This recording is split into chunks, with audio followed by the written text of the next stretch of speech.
अबू तालिब,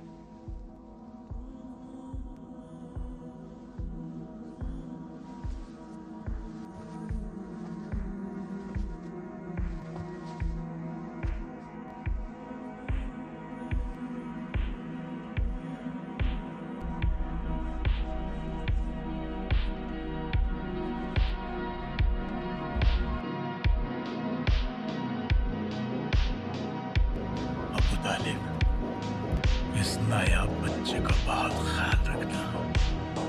इसे अपने अब्बू की शफकत नहीं मिली, ना ही इसे अपनी माँ का पूरा प्यार मिला। इसे अपने दिल का टुकड़ा समझना।